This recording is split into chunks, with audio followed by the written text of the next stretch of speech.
Fala, galera. Pode começar, meu amigo, pode começar. Começou. Então, Tá hoje a gente valendo. vai falar de um assunto muito, acho que polêmico, porque a gente vive num país bem injusto para falar de mérito, mas a gente vai falar de meritocracia. E aí acabei, sem querer, querendo aí, dando um spoiler já, né, da minha opinião. Mas é isso aí.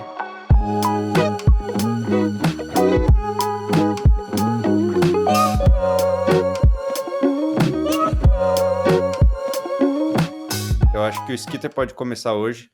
O que é meritocracia, como que a gente aplica, não sei nem do que a gente vai falar, se é no trabalho, se é na vida, se é, sei lá. Diga aí, meu amigo. Primeiramente, bom dia, boa tarde, boa noite. Não sei a que hora que você está assistindo isso aqui, então bom dia, boa tarde, boa noite para você. Meritocracia, né? Eu acho que é algo que pelo Só para menos eu fazer uma escuto. nota aqui, porque o nosso editor, ele tá achando bem ruim que o áudio do Skitter estoura, e vocês viram que ele já gritou uma vez, mas ele vai tentar se controlar. Não vou não, velho. É o seguinte, a gente escuta falar bastante de meritocracia no nosso ambiente corporativo, pelo menos eu escuto bastante, e eu acho que esse negócio de meritocracia é um pouco furado. Como assim, né? Um pouco furado, né? É, é difícil a gente falar de meritocracia num país como o Brasil. Eu acho que a gente vive num mundo não, vamos falar em nível Brasil, acho que a gente vive num país com uma desigualdade enorme, né? É, pessoas que conseguem um estudo bom, pessoas que não conseguem um estudo bom, pessoas que têm uma família que consegue dar um apoio, seja financeiro, emocional, psicológico, o que quer que seja, e famílias que não conseguem tanto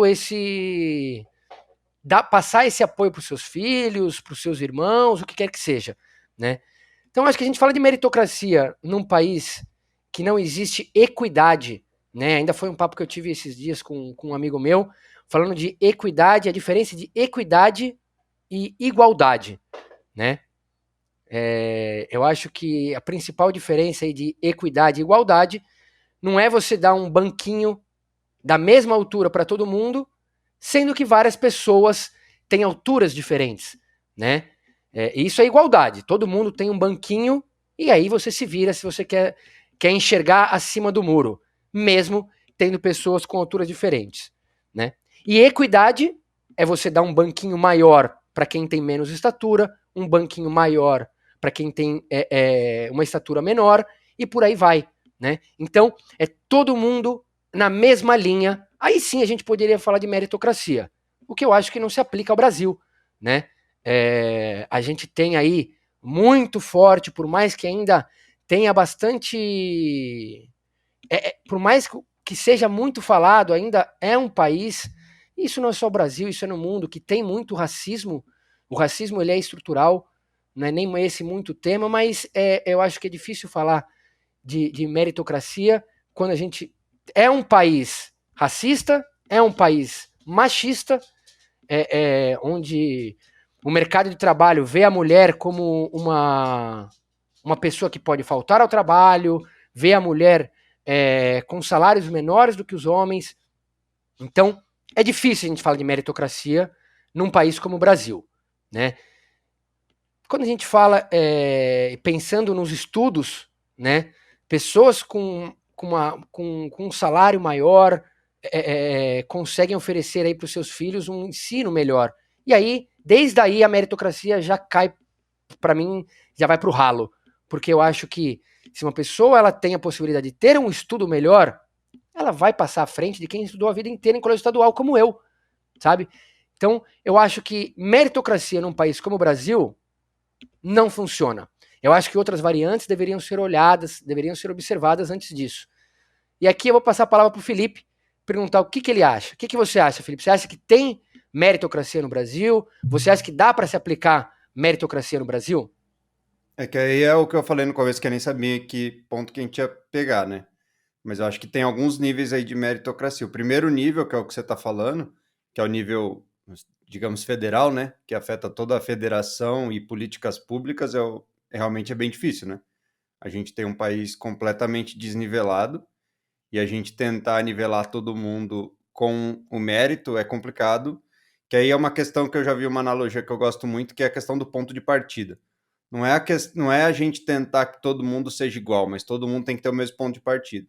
Então, no teu exemplo aí, a pessoa que estudou na melhor escola particular da cidade e a pessoa que estudou na pior escola pública da cidade, ela tem um ponto de partida muito diferente. Então, vamos supor que as duas, uma passou na faculdade federal por causa de cota e a outra passou na faculdade federal porque foi pelo mérito mesmo, né? Porque o cota tem o mérito, mas você divide o mérito, né? Tipo, você divide o mérito só por quem está na cota e divide o mérito pela população geral. Acho que essa é a ideia da cota, né? Ela tentar quebrar em 2, 3, 4 categorias de mérito. Então, o que acontece quando essa pessoa entra na faculdade? Eu vi isso na prática lá na faculdade estadual que eu estudei.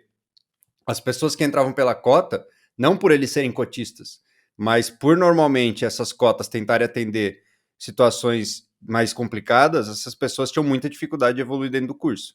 Então, a cota, por exemplo, para mim, não é uma solução para resolver essa diferença, porque ela não resolve. Ela resolve a entrada na universidade, mas ela não resolve o fim, porque a universidade é só um meio, né, para você se capacitar para depois você fazer alguma coisa, ou até para dar aula.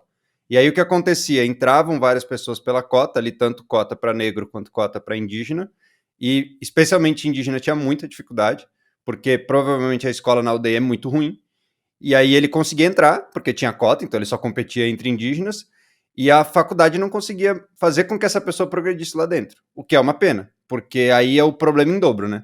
Porque o investimento público em ter aquela vaga na universidade aconteceu do mesmo jeito, e a pessoa não consegue, porque ela não tem base, ela não sabe matemática básica, aí ela ia para aula de cálculo 1, e aí complica tudo. Então, acho que a discussão de meritocracia tem muito a ver com a linha de partida. Lá na UEMS, inclusive, tinha um projeto, que até tinha acho que um ou dois amigos meus que participavam, que eles tentavam fazer essa linha de partida. O que eles faziam? Beleza, você entrou por cota, ou você entrou com uma deficiência de matemática aqui, eles tentavam fazer um pré-cálculo 1, sabe? Eles tentavam te ensinar de novo o cálculo do ensino médio. Só que é uma medida já tardia, porque no mesmo tempo que ele está fazendo essa aula, está tendo aula de cálculo 1. Então a pessoa tem que se dedicar em dobro. E muitas vezes a pessoa não dorme direito, a pessoa vem de um lugar longe, a pessoa, tipo. Aí vai virando uma bola de neve. Então acho que. Depois a gente vai falar de outros níveis, dentro da empresa, dentro da família. Mas aí falando do nível federal, assim, do nível de soluções públicas, me parece que a meritocracia ela tem espaço, mas num país como o nosso a gente teria que ter medidas antes da meritocracia. Vou dar um exemplo aqui. Então, acabei de traçar um cenário que eu vi na realidade, então não é hipotético, só que só está um pouco atrasado, né? Porque eu estudei entre 2006 e 2009 na Universidade Estadual. Mas entre 2006 e 2009 eu tenho certeza que isso acontecia, porque eu vi isso acontecer com várias pessoas. O que seria melhor, ao invés de eu ter uma cota, por exemplo? Seria eu ter programas de educação especializada em cursos específicos, mas do conteúdo prévio. Então, beleza, você se formou no ensino médio na escola que tem a pior nota de... Tem as medições do MEC, né? Que tem a pior índice da tua região. Putz, você não pode entrar direto na faculdade, a não ser que você faça esses critérios aqui. E aí, a pessoa ter cursos para ela conseguir se nivelar. Então, assim, de novo, é sobre o ponto de partida. Não tem como ter uma solução mágica. Eu acho que a cota, ela acaba sendo uma solução um pouco mágica, sabe? Putz, eu coloquei o cara na universidade. Tá, mas qual é o objetivo de colocar ele na universidade? É ele conseguir estudar e sair da universidade formado e conseguir ganhar dinheiro, conseguir trabalhar. E a maioria das pessoas, nesse caso, 2006 a 2009, não conseguiam. E não é, mas porque é vagabundo? Não, não tem nada a ver. É uma questão da onde ele veio, a base que ele não tinha condição de aprender. É a mesma coisa que eu tentar te ensinar algo agora, do nada, aqui em inglês, e, tipo, começar a te explicar cálculo em inglês, e você não fala nem inglês. Tipo, como assim? Eu não vou entender o cálculo em inglês, porque eu não falo inglês.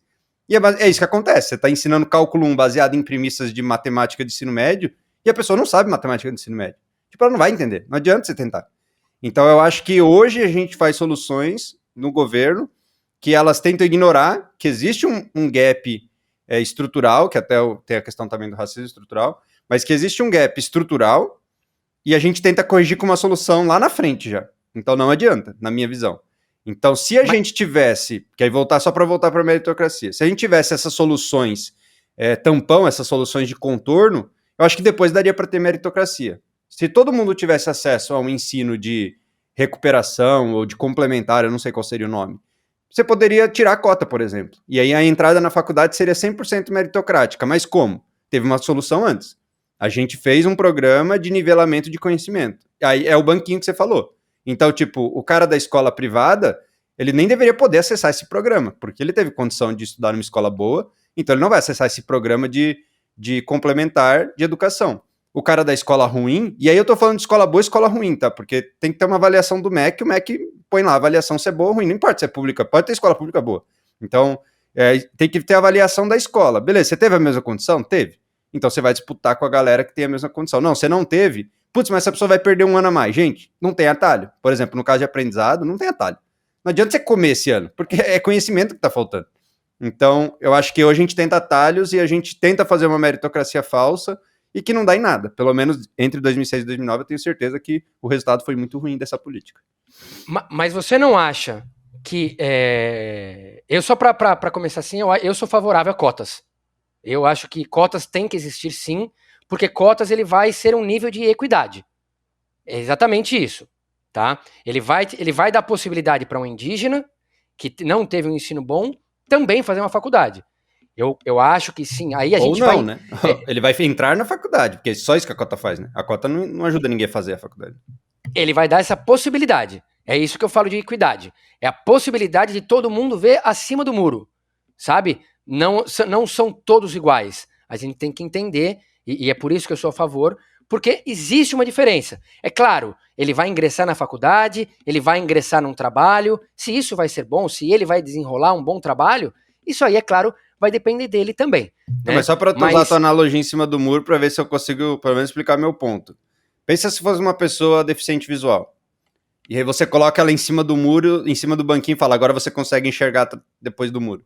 Tipo, vai falar, não, eu não consigo, porque eu sou deficiente visual, não mudou nada o banquinho. E é isso que eu acho que a cota faz. Ela coloca a pessoa dentro da faculdade e fala, agora você consegue estudar. Ela fala, não, eu não consigo estudar, porque eu não tive a base. Tipo, eu não consigo continuar, não consigo acompanhar essa galera. Eu acho que a cota ela não deveria deixar de existir. Esse processo que você está falando, claro, ele faz um sentido, mas desde que a gente atue lá atrás, lá no começo, e aí a gente sabe que falando de Brasil é muito complicado para que a gente mude essa estrutura de ensino, pensando também que não tem nenhum interesse público em passar esse ensino, em passar esse conhecimento, em dar esse preparo. Então eu acho que a cota hoje, aqui a gente está até mudando um pouco o tema, mas eu acho que é muito importante a gente falar disso também, porque eu acho que cabe muito em meritocracia, pensando mais à frente, a gente está aqui falando de uma idade de uma idade onde a pessoa está na universidade ainda, onde a pessoa está na escola ainda, onde a pessoa está fazendo a sua formação ainda, sabe? Então, eu acho que a cota, para que exista, para que a meritocracia seja verdadeira, para que a meritocracia exista de fato, né? Que ela seja, que ela tenha essa possibilidade de colocá-la em pauta, eu acho que a meritocracia ela é meio furada, sabe? Não tem como a gente dar a mesma possibilidade de ensino, de promoção, falando aqui em trabalho, falando aqui em carreira, para uma pessoa que não teve esse preparo, sabe? São vivências diferentes. Qual que é a diferença quando eu acordo, tomo meu banho, tomo meu café da manhã e estou em casa trabalhando? Ou uma pessoa que vai e sai de casa 2h30 antes do seu começo do seu horário de trabalho para pegar 2, 3 conduções. Como que aquela pessoa chega no trabalho? Então, mas a solução, por exemplo, qual que é nesse caso? Tipo, não é fazer um foguete, sabe? Tipo, qual que é a solução, né? Por exemplo, nesse caso da distância do trabalho, que aí é o plano diretor. Então, toda cidade, acho que a cada 20 anos, ou pelo menos São Paulo, eu sei que a cada 20 anos, discute um plano diretor onde são aprovados tipos de edificações por regiões. É uma coisa bem complexa, né? Mas, tipo, o de São Paulo é tudo cagado, porque aí você tem as periferias cheias de população e você tem os empregos longe dessa periferia. Então, o que tem alguns projetos, e até tem acho que 1 ou 2 prédios em São Paulo, não sei se tem mais, que tipo tem um prédio de renda mais baixa, acessível para pessoas de renda mais baixa, no meio de um bairro bom. E de bairro bom aqui é porque bairros mais caros. Então, beleza, esse é o mix que tem que acontecer. Então, isso daí não adianta, tipo, você vai fazer o quê com a pessoa? Tipo, são programas que eles entram antes do indivíduo, sabe? Tipo, não dá para fazer um plano diretor pensando em uma pessoa. Tipo, como resolver isso para uma pessoa?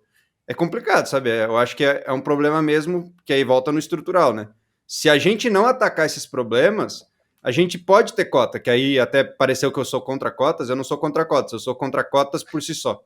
E aí eu sou contra mesmo. Tipo, hoje eu acho que o Brasil só faz cota, ponto. Tipo, não faz mais nada. Tipo, faz a cota e tá resolvido. Cota não resolve. Para de fato ajudar, é o que você quer dizer? A cota deveria existir hoje como um tampão, sabendo que ela é cagada, sabendo que ela causa essas distorções, que a pessoa entra e não consegue estudar, mas beleza, deu acesso, a gente vai perder, vai entrar 100 pessoas por cota, 2 vão formar, beleza. A gente vai ter a estatística lá, 2% de aproveitamento. E aí, na paralela, a gente faz esse programa de reforço, a gente faz uma educação básica de qualidade, e aí, tipo, para você ir chegando num ponto que você fala, opa, não precisa mais de cota. Todo mundo consegue passar por mérito agora. Hoje não, hoje a gente faz cota e finge que a cota resolveu o problema. E eu tô falando, eu tava lá, velho. Tipo, 4 anos vendo pessoas não conseguindo, não consegue. Tipo, todo mundo não. Eu conheço um cara, por exemplo, indígena que formou em computação. Só que ele levou acho que 7, 8 anos, um curso que deveria fazer em 4. Por quê? Porque ele foi tentando suprir os gaps que ele tinha. Talvez se ele tivesse feito 1 ano de reforço antes, ele teria feito em 4. Ou não sei, mas tipo, a gente tem que tentar modelos diferentes, porque quando a gente pensa como país, a gente deveria pensar, eu sei que a gente está longe disso, como uma empresa.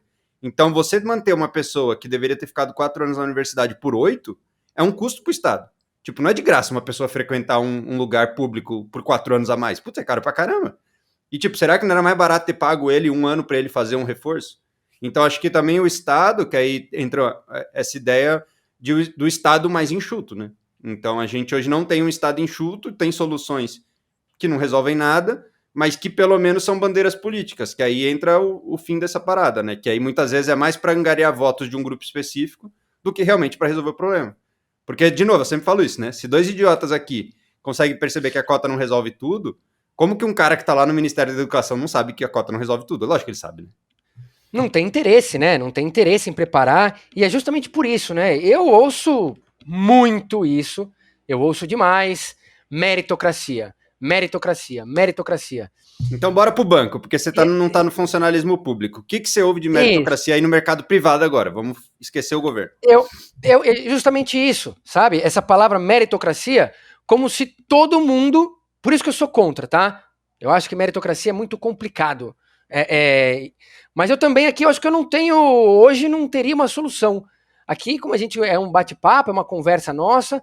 que a gente grava, a gente expõe a nossa opinião. Bom disso é que a gente não precisa ter solução para nada aqui. Se você tá ouvindo isso aqui esperando solução, você tá no lugar errado. Esquece, aqui é mais provocações, é mais pensamentos do que qualquer outra coisa.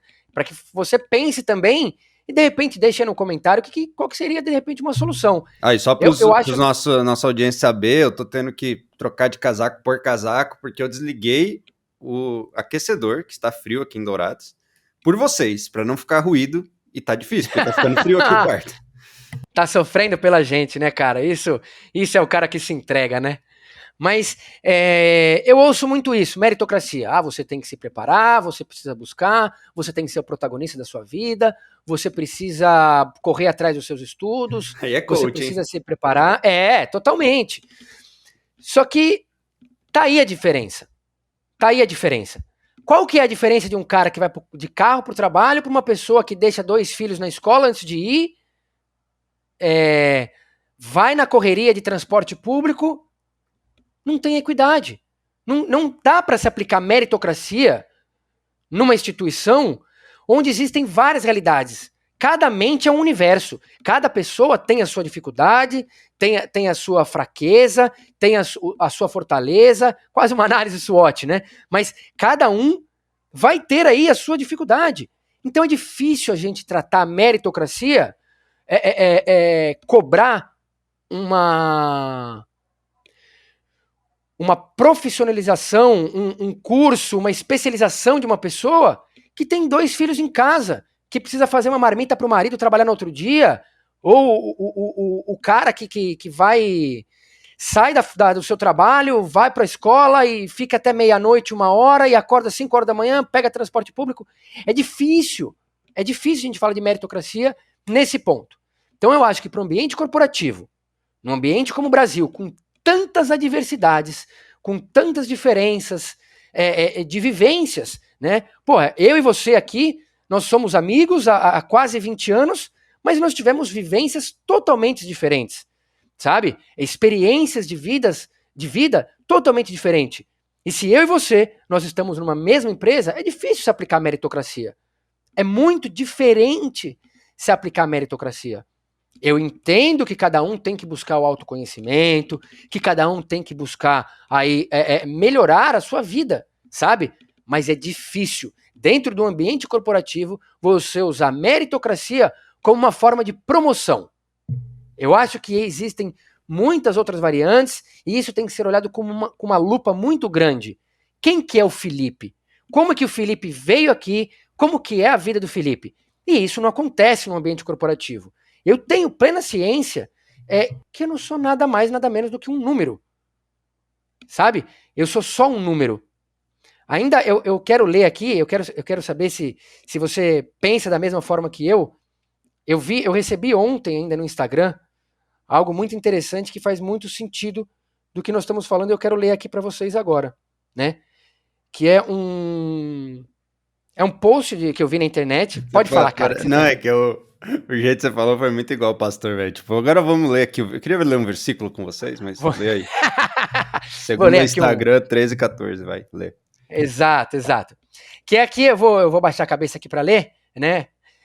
Eu pedi demissão de 5 trabalhos. Em todas as vezes, eu dei 15 dias de aviso prévio e após esse período já tinha alguém no meu lugar. Moral da história. Todos nós somos substituíveis. Todos nós somos dispensáveis. Será que a sua hora extra vale tudo isso mesmo? Será que as pessoas que não te conhecem realmente se importam contigo? Ter dinheiro é importante, mas sempre que puder, vá para casa e passe o tempo com sua família. Use suas férias, cuide da sua saúde mental, vá para a academia, tire tempo para os seus hobbies, interesses, paixões, para realizar seus sonhos. Tire tempo para viver a sua vida. O tempo perdido não volta. Isso aqui que eu li, né? Eu acho que é muito do que eu sempre quis trazer aqui, que o seu tempo ele não volta, né?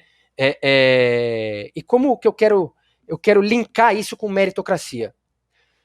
Você às vezes dá o sangue, você às vezes se empenha, você às vezes faz, e você vê outra pessoa sendo promovida. Pô, mas que meritocracia é essa? Por quanto tempo eu preciso provar que eu sou bom? Eu preciso provar que eu mereço uma promoção? Eu preciso provar que eu estou pronto para dar o próximo passo? Você pode ficar muito bem colocado num ranking, você pode ganhar dinheiro, você pode ganhar prêmios, mas a sua promoção não vem.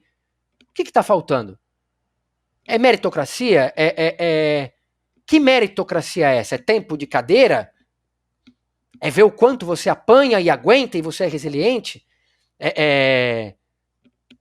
Qual que é a meritocracia utilizada? É aquela pessoa que fica mais ali no chefe e fica ali mais paparicando ele? Que quem está em ambiente corporativo, a gente provavelmente já viu isso. Aquele cara que não vou falar amigo do chefe, né? Mas é aquele cara que fica ali, puxa-saco. É o puxa-saco. É o cara que você tirar o raio-x do chefe vai aparecer ele preso no saco dele, sabe? Mas aí então, você tá vindo de um ambiente que você já tá faz muito tempo, já passou por alguns bancos, mas um ambiente enviesado, sabe? Tipo, no meu mundo de tecnologia, cara, não tem nada, tudo que você tá falando não se aplica. É a mesma coisa que você não ter falado nada até agora. Se eu sou um dev e tô ouvindo isso aqui, provavelmente nada do que você falou, tipo, do que esse cara tá falando? Então, tipo, a galera não vai nem entender, pelo menos nas empresas médias e pequenas. É lógico, nas empresas gigantes, eu já trabalhei na IBM também. E aí, tipo, esquece negócio de promoção, velho. Mas aí, tipo, beleza, você é um cara ambicioso que quer fazer coisas relevantes e gerar impacto, eu acho que você não devia estar nesse tipo de empresa, para começar. Que aí eu acho que é o primeiro aspecto que eu abordaria. Que é o aspecto, cara, se não tá bom, sai. Então, que é alguma coisa que eu já te falei várias vezes. Mas, cara, se não tá bom, por que você tá aí, sabe? E eu falo isso para outras pessoas. Eu tenho pessoas que eu convivo que são funcionários públicos frustrados. Eu falo, tá, mas é obrigado? O serviço público agora é compulsório? Tipo, acho que você que fez o concurso, não foi? Tipo, não foi você que fez a prova e entrou lá? Ah, foi. Ué, então sai, caramba. Tipo, por que você não sai? Então, acho que também tem isso aí. Onde você tá, por que você tá? E aí, não tô falando que, ninguém precisa de dinheiro. Tá, mas hoje o mercado tem mais vaga do que profissional qualificado, na maioria das áreas. Se não, também migra de área. Mas aí, falando da minha posição de privilégio, que é uma área que tá bombando, já faz muito tempo, talvez agora a gente está começando a entrar numa recessão, depois no outro episódio a gente pode falar disso, na área de tecnologia, mas hoje a área de tecnologia é muito forte e, quando você tem boa liderança, e eu tento ser essa boa liderança, que a maioria dos últimos cargos que eu ocupei eu era mais líder do que liderado, e essa promoção ela vem rápido, esse reconhecimento vem rápido, e a gente tenta nivelar, pelo menos eu sempre faço isso, a meritocracia para todo mundo que é par. Então, se você é dev e tem um par que é dev, vocês deveriam sim ser comparáveis e você deveria sim entender por que você ganha X e a outra pessoa ganha X mais 2. Inclusive, é comum, já aconteceu isso, sei lá, um ano atrás ou menos até, de um dev descobrir o salário do outro e vir questionar. Por exemplo, teve um caso que um dev ficou sabendo quanto era o salário do outro, e eu nunca peço para esconder, e tipo, beleza, acho que conversaram, ficou sabendo, e o outro veio me perguntar, falou, por que ele ganha mais que eu, sendo que entrego mais? E aí ele não sabia o que estava acontecendo, obviamente, porque também tem a questão da pessoalidade da relacionamento, eu não posso falar tudo o que está acontecendo para todo mundo da empresa, senão vira uma zona. E aí eu expliquei para ele, falei, é o seguinte, você tem razão, você realmente está errado, ele deveria estar ganhando menos, não é você que deveria estar ganhando mais, porém a gente tem um plano de recuperação com ele rodando de 3 meses. Porque aí eu explico para a pessoa, falo, ó, você gostaria, se você tivesse indo mal, que eu do nada diminuísse a remuneração? Falou, não. Então, é a mesma coisa que a gente está fazendo com ele. Então, a gente sabe que ele está entregando menos, a gente sabe que ele não está ganhando compatível com o que ele entrega, só que a gente tem um plano de recuperação. Então, eu não posso te dar um aumento, porque ele que está errado, você está certo. Ele deveria estar entregando mais, e aí a gente tem um plano de recuperação que demora 3 meses, ele está no meio desse processo. Se ele se recuperar, ele vai continuar ganhando o que ele ganha. Se ele não se recuperar, aí depende muito do contrato. Nesse caso, ele poderia até baixar o valor, porque é um contrato de empresa para empresa. Ou ele poderia ser desligado, o contrato ser encerrado. Então, a gente tem esses mecanismos, e na área de tecnologia, pelo menos nas empresas menores, eu sei que isso é ágil, de certa forma. Existem erros, mas eles são temporários. Então, agora mesmo eu estou assumindo a gestão da área de tecnologia da Provi, e a gente está arrumando algumas coisas que não estavam tão boas, mas muito em breve vai estar tudo muito bem nivelado. Talvez tenha um devs da Provi aqui me ouvindo, e tipo, a gente vai estar nivelado. Então, se você vê teu amiguinho lá ganhando mais ou menos, você deveria ter toda a liberdade de falar, velho, tá errado. E aí a gente tem que, e todo mundo sabe disso, já fizemos eventos para toda a área de tecnologia, a gente falou sobre isso. Então todo mundo sabe, se você viu errado, pode alertar. Porque, de novo, tipo, você vai liderar 40, 50, 100 pessoas, pô, de 100, talvez vai ter 3, 4 com a remuneração errada mesmo. E aí, muitas vezes, alguém levantar essa bandeira ajuda. Mas a gente, como gestor, que aí eu tô falando da posição de gestor, a gente tenta ter essa meritocracia e tenta manter tudo nivelado. Inclusive, esse é o maior trabalho, na verdade. É garantir que é nivelado para quem está dentro. E aí, o mais importante, que acho que muita empresa falha nisso e eu tento não falhar. E, de novo, tô falando que eu posso errar, mas errar na boa intenção, e aí depois a gente arruma. É trazer pessoas também dentro disso. Porque o que acontece muitas vezes? Quem está dentro não tem benefício de estar dentro, porque quem vem de fora vem ganhando mais. Então, essa é uma coisa que eu também não faço. Então, eu não olho para o mercado para definir remuneração de quem chega. Eu só olho para o mercado para fazer reajuste para todo mundo. Agora, tipo, se eu estou trazendo alguém novo, ele fala assim, mas no mercado me ofereceram 20 mil e você está me oferecendo 12. Velho, eu estou oferecendo 12 porque pessoas que entregam o que você vai entregar ganham 12 aqui dentro. Se no mercado tá 20 mil, beleza, vai lá trabalhar para essa outra empresa que vai te pagar 20 mil. Não tem problema nenhum. Inclusive, essa semana, uma semana atrás, aconteceu uma situação dessa. Eu ofereci para a pessoa muito menos do que ela esperava. Ela falou, não quero, eu queria mais. Falei, beleza, isso é o que a gente pode pagar. E depois ela até voltou e falou, não, eu acho que faz sentido, tá, eu entendi. E ela agora vai entrar. Então, não tem problema a gente perder profissionais porque a gente quer manter, de novo, uma meritocracia. Então, no ambiente corporativo, pelo menos menor, eu sei que em empresas muito grandes isso é mais difícil. Tipo, na IBM, velho, eu fiquei sabendo, eu não sei se é oficial ou não, então não peguem isso como verdade, mas o comentário que rolava lá dentro é que o seu gerente direto só podia te dar um aumento, acho que de 100 reais, era alguma coisa assim. Então, tipo, esse cara não tem poder de arrumar essas cagadas, sabe? Tipo, se você entrou com a remuneração errada, o cara não tinha poder de sair lá mexendo e arrumar e falar, putz, realmente você tem razão, eu vou arrumar, vou fazer acontecer. Tipo, é muito travado. Ele tem que fazer um processo, ele tem que submeter para um comitê, sei lá, velho. É um puta trampo. Tem vezes que o cara também tem preguiça. Fala, velho, maior trabalho, eu não vou fazer isso por causa de quinhentão, porque o meu tá garantido, entendeu?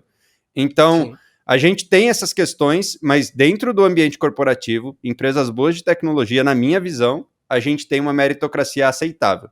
Eu não tô falando que é perfeita, mas em boa parte das empresas, se você pegar um grupo de 20, 30 devs e perguntar se eles acham que tá justo, eu acho que vai ter um bom percentual que vai responder que sim. Que eu sei que se eu pegar um sistema bancário, outros sistemas, vai ser uma bagunça. Então eu tô falando da área de tecnologia, de empresas de tecnologia, né? Eu tô sendo bem específico, que é a única área que eu entendo. As outras áreas eu não faço a menor ideia. Inclusive eu falo isso. Já teve caso uma vez de um dev me perguntar por que o cara de atendimento ao cliente ganhava mais que ele. Eu falei, velho, eu não faço a menor ideia, eu não tenho nenhuma interação com essa área, eu não tenho nem como te responder isso, velho. São funções completamente diferentes.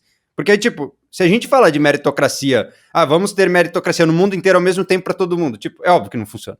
Não tem como. Como que eu vou comparar duas funções diferentes? Eu falei, velho, não tenho o que eu te responder porque não faz o menor sentido essa tua pergunta. São duas atuações diferentes. Eu não sei por que o cara ganha mais. Que bom que ele ganha mais. Massa, ele tá ganhando dinheiro. Então a gente tem que também ter cuidado até que ponto a gente quer levar a meritocracia. Eu acho que a meritocracia para pares, ela faz muito sentido. E aí, só para responder uma sua última parte ali que você falou também do deslocamento, da pessoa que chega cansada. De novo, na área de tecnologia hoje, a gente já tem estatística que 90% está remoto, e a ideia é que chegar em 98%. Parece que só 2% dos devs querem trabalhar em escritório. Então a gente vai com isso diminuir alguns problemas, porque a localização realmente pode afetar. Pode ter internet, pode ter ainda alguns aspectos, pode ter uma pessoa que tem 10 filhos em casa e a outra não tem nenhum. Pô, 10 filhos é um pouco de distração. 10, tô exagerando, mas 2, 3 filhos. Então, isso daí pode causar alguma coisa, mas a gente tenta, num processo que a gente chama de plano de desenvolvimento, tentar entender os gaps e tentar ajudar essa pessoa. Então, a gente faz isso de forma continuada também. Então, a cada, no mínimo, 3 meses, tem esse processo de recuperação. Isso eu já venho fazendo isso desde 2010, 11 mais ou menos. Então, já faço há mais de 10 anos esses processos, e com o trabalho, na Provi eu ainda sou novo, mas com o trabalho, daqui 3, 6 meses, as coisas vão estar bem niveladas, as pessoas vão sair? Vão. Por quê? Porque receberam uma proposta melhor, porque não curtem mais trabalhar ali, porque cansaram, porque, sei lá, todo mundo tem um monte de desejos. Mas faz tempo que eu não perco profissionais de empresas que eu tô faz um bom tempo, porque o cara descobriu que ele ganhava mal, ou porque o cara ficou puto com uma promoção.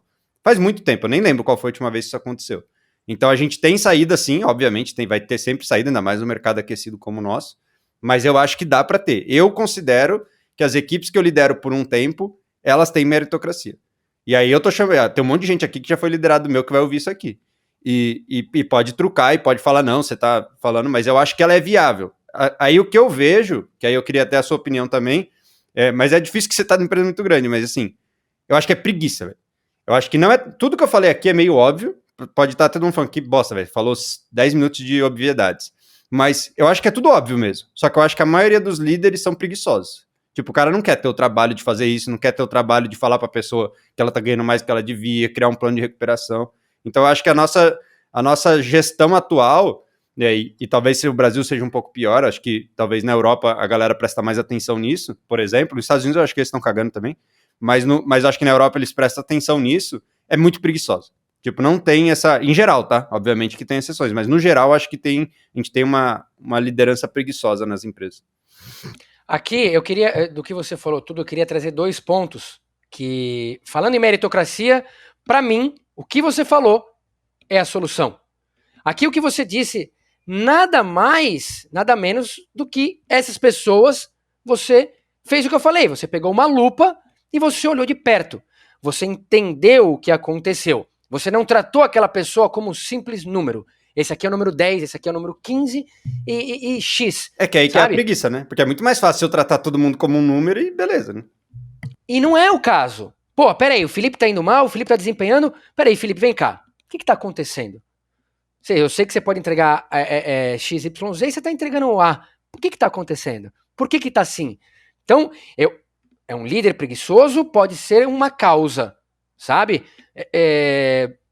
Não sei se é somente isso, tá? E é por isso que eu acho que a meritocracia é algo furado, porque não se olha com uma lupa grande, não se pega e vê aquela pessoa no detalhe. São todos tratados iguais. Igualdade, maravilha, não é equidade. E é diferente isso, sabe? Então, para mim, essa seria a solução, talvez. Acho que é a primeira vez que a gente traz a solução para alguma coisa do que a gente está conversando. Mas é olhar com uma lupa, olhar de perto, ver aquela pessoa ali, o que ela traz, o que eu... Tá, mas você concorda comigo que não é difícil? Eu acho que é preguiça, não é preguiça? Porque é difícil fazer isso? Não é difícil. Leva tempo, dá trabalho, mas difícil não é. Difícil não é. E um outro ponto que você trouxe aqui, que é bem foda para falar português bem claro, são pessoas que vêm no mercado com um salário maior. Porra, não tô tirando mérito daquela pessoa. Mas qual é o sentido de contratar alguém do mercado ganhando mais sendo que muitas vezes eu estou na mesma função ganhando menos, consideravelmente menos. Cara, isso bota a meritocracia, assim, no ralo. Isso joga a meritocracia na merda. Pô, pra falar português bem claro, que é algo aqui que me deixa até puto, cara. Mas deixa eu aproveitar esse teu gancho até para falar de outra coisa que eu faço, aí não é na Provi, tá? Para quem tá ouvindo aí, não sabe nem quem sou eu sou CTO da Provi e eu também tenho uma empresa que eu fundei, hoje eu não tenho um papel ativo nela, mas ela continua com as premissas que eu coloquei lá, que é a Quave. E aí na Quave a gente tem um programa que é até recente, mas a gente já fez isso de outras formas no passado, que é a ideia de, tipo, o quanto ganha só importa a função atual. O que eu quero dizer com isso?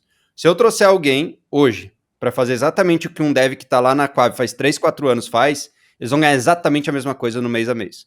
Você fala, pô, isso não é justo, o cara já está 3 anos contribuindo com a empresa, o cara acabou de chegar.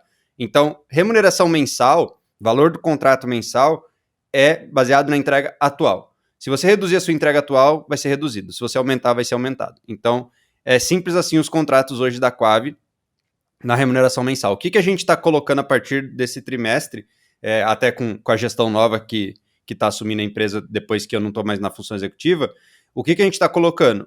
Uma questão variável. Então, e que aí nessa questão variável entra o tempo de casa. Então eu acho justo que aí é o ponto que o Skitter falou, eu já tô aqui trabalhando porque o cara vai chegar ganhando mais. Eu acho justo ele ganhar a mesma coisa ou até ganhar mais, não importa, dependendo da entrega atual. O que eu não acho justo é não ter algum outro mecanismo, porque eu não acho que é a remuneração mensal, de compensação para quem tem mais tempo de casa.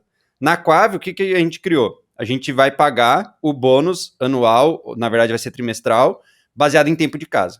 Então, se você tem o dobro de tempo de casa, para simplificar aqui a fórmula, não é exatamente isso, você vai ganhar o dobro de bônus. Então, o bônus ele tem um peso dentro da sua remuneração variável. Então, se a empresa crescer, tiver mais lucrativa, tiver tudo indo bem, você e o cara que acabaram de entrar, vocês dois vão ter bônus. Mas o seu, a cada trimestre que você completa na Quave, ele vai ganhando mais peso, ele vai ganhando mais peso, ele vai ganhando mais peso.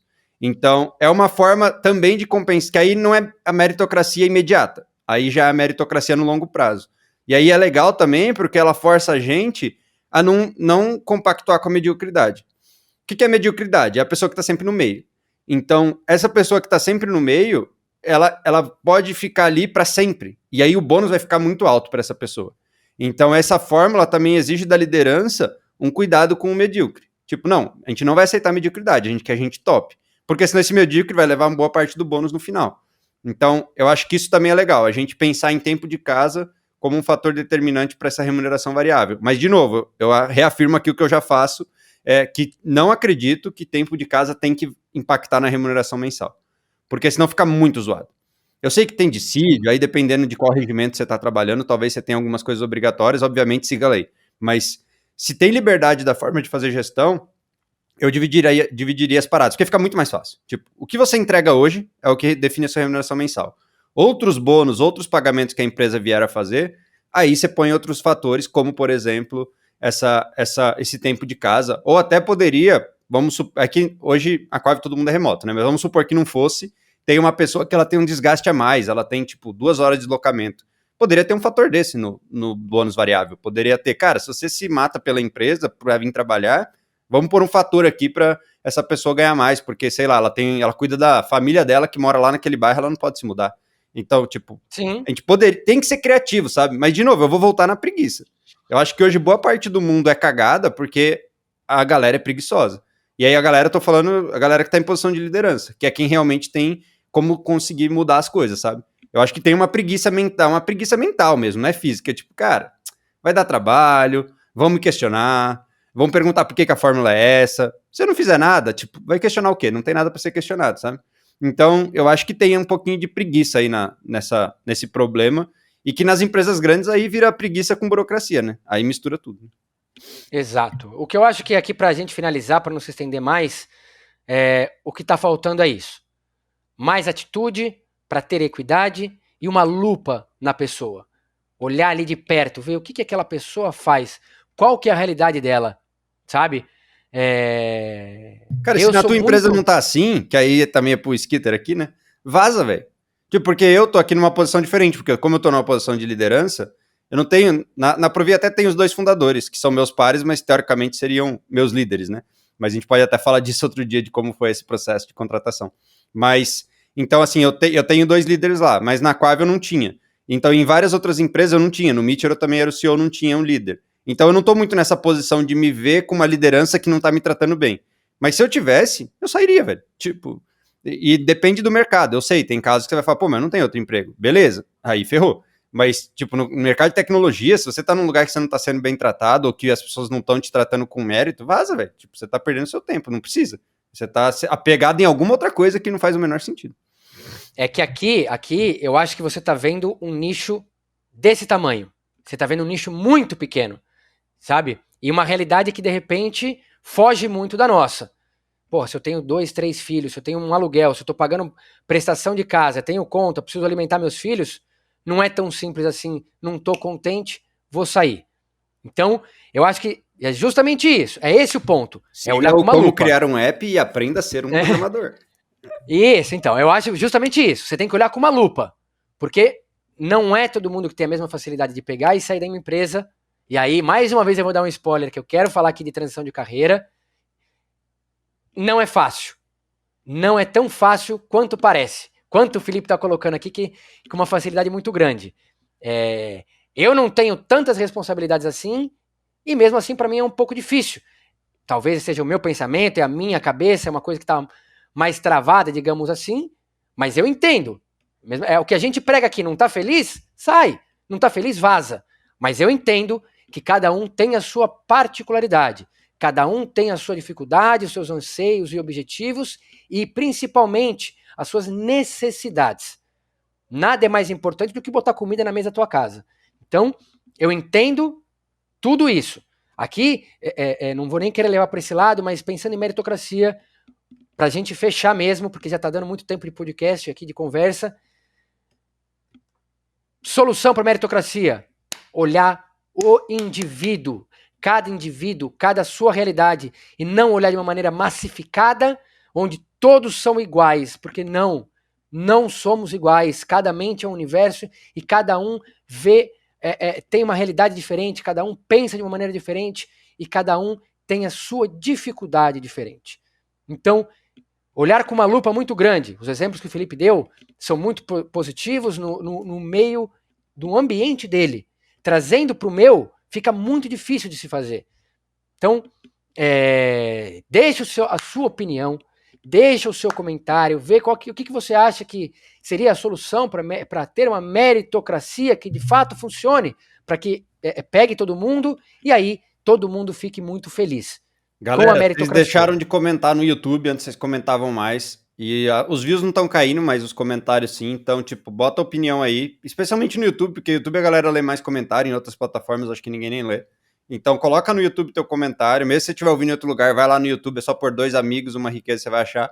E aí comenta lá, pra gente saber também. Se os assuntos estão chatos, repetitivos, a gente tem uma lista aqui de 200 assuntos, e a gente tenta sempre escolher um diferente, mas talvez a gente tá falhando nisso. Pode sugerir. E bora conversar, que a ideia aqui é que vocês participem dessa conversa também. Valeu? Tragam ideias. Valeu, falou, é nóis.